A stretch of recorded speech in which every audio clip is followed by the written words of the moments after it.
Hi all, it's Froggy Friday. Now, what have I done with that? Honestly, just 1 second ago, it was right in front of me. Get another one. I discovered where it's gone. Actually, the cat stole it.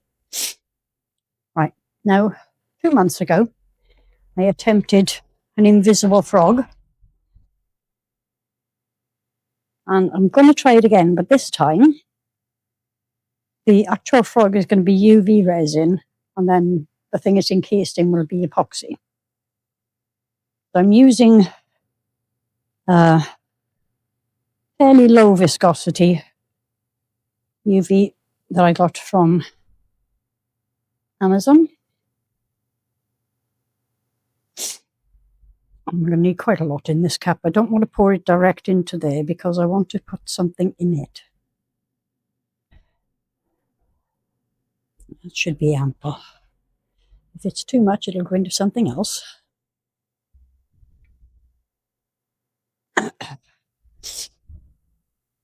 Now, what I'm going to use is this Starry Sky Blue, but I'm only going to put probably 2 or 3 drops into this quantity, simply because I want it to be pretty much invisible. Obviously, no point having an invisible frog if you can see before you even put the light under it. Now, hopefully,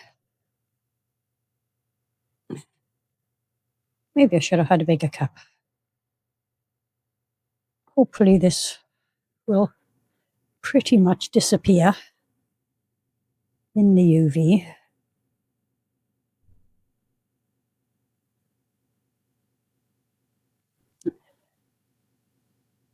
Sniffles. And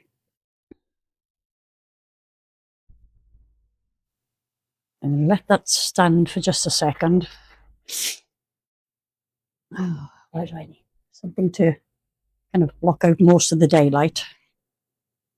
Because what I want is for the most, if not all, hopefully, of the bubbles to rise in the UV before I pour it into the mould. So I'm going to give that maybe 5 minutes, 10 minutes to sit, and I'll be right back. Okay, this has had about 10 minutes. The bubbles have risen quite well. There are still a few in there, but because I've got daylight coming through the window, I'm going to pour it now and then hope that more bubbles will rise up before I cure it. It's not quite full, but I want to give it a little bit of a squish in case there's any bubbles getting trapped in there. I can see bubbles, but hopefully they will rise.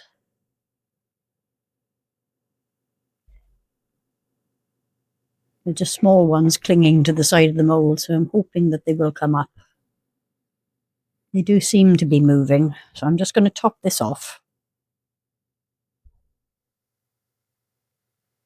And then I will let it rest for a little bit of time before I put it actually under the light to cure, in the hopes that the remains of the bubbles will come to the top and I can burst them before I cure it. And I'm going to have to move it out of direct light, which is where it is. Then it will have probably 8 minutes, maybe 2 8-minute cycles. I don't know yet. And I'll be back when we're ready to demold. See you in a bit. Hi all, it's demolding time. I'm hoping I did a better job on bubbles with this one than I did the last time I made it. I did take my time. And there it is. Yep, still are there bubbles? Maybe. I can't really see any though. I'm actually very happy with that. So what I need to do now is to attach some of this, I think it's fishing line actually. I don't know. Whatever it is, Just going to attach a little bit of this to the bottom because I need to suspend it. And I really need to throw that scissors away because they're no good. So, cut myself 2 short pieces, and I am going to use, if I can balance it in there for a second. Yeah, that's good. I am going to use a drop of UV resin to attach this to there, because although I have got super glue, not very good.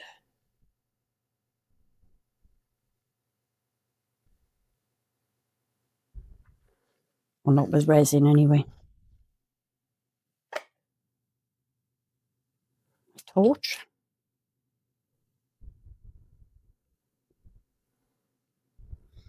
All the ends as close together as I can. And give this a blast with my UV torch. Stop wobbling. Oh, shaky, shaky.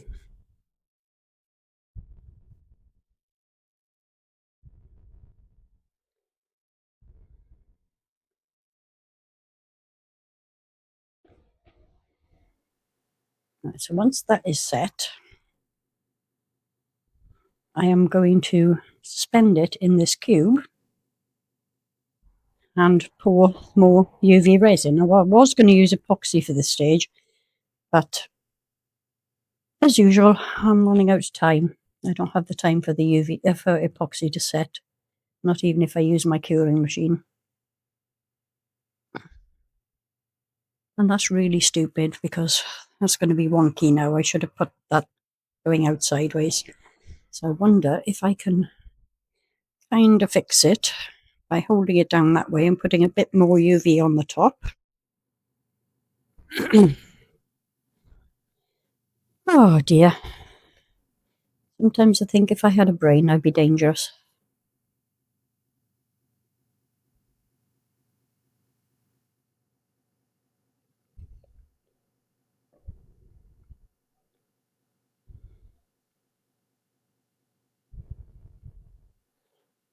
Here we go.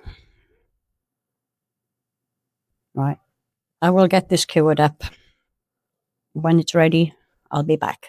See you in a sec. Okay, I got there in the end, and I balanced it on this silicone stirring tool. So it's only just, the mold is only just deep enough that it's not touching the top. I'm going to again use the same UV because it's a decently low viscosity, which hopefully will mean that the bubbles have time to rise. Hoping I've got enough of it. It only just occurred to me. This mold is bigger than I thought it was. I'm trying to pour it carefully. Well, it is very bubbly, but the bubbles will rise, provided I give it enough time.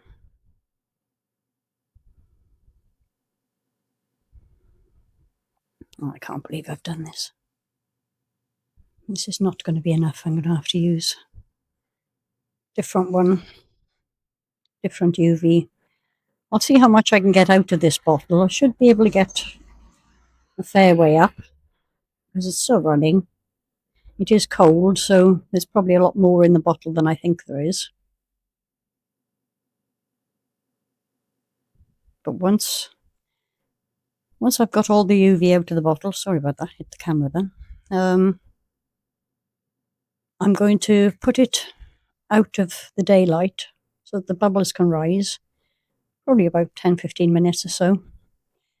Then it will have probably 2 8-minute cycles under the UV light, and I will be back when we're ready to demold.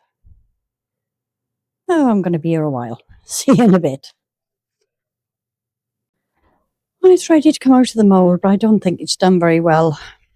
I can see bubbles.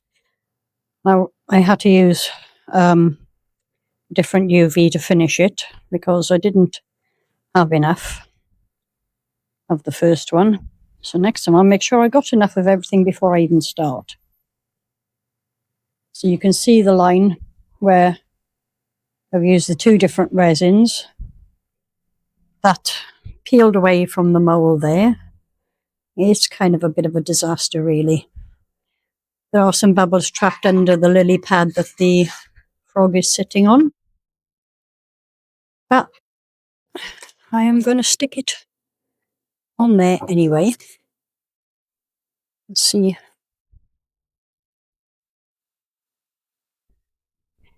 Well, if it hadn't been for the bubbles, the change in type of resin, I think it would have actually worked pretty well. I can't tell. Oh yeah, this is the front. And it would be, of course, because it's the side where the cheaper resin shrunk, and then the second layer ran down the side, and it's a terrible mess. It kind of sort of worked because you can't really see it very well until you put the light on underneath it, which was kind of plan for the invisible frog. But yeah, next time I'll make sure I got enough of one type of UV to finish the actual thing. I'm going to try and clean that up a bit, and I'll get you some photos. Don't forget, check out the rest of the Froggy Friday playlist. Give us a thumbs up, and I'll see you all again very soon. Bye. Well, I think my microphone went flat while I was talking to you in the last piece, so I don't know how much of it you got. Now, I've put a doming coat on this side. You can very clearly see where I used the two different types of resin. This side, the first layer had pulled away from the mould, so the second layer had run down the side, and it was very, very messy. Here, the sides are still a bit manky looking. See if I can give it a bit of a wipe with some isopropyl alcohol, see if that helps at all. Not really, still feels a little bit sticky. Just want to get the fingerprints off, really. So yeah, I put a doming coat on here to cover up the worst of the mess. It's still not great. I've learned a few things. So I'll get you some photos. Check out the rest of the Froggy Friday playlist. And I will try this again, but next time I'll make sure I've got enough of the same type of UV, or I'll do it in epoxy. So, thank you all for coming, and I'll see you all again soon. Bye.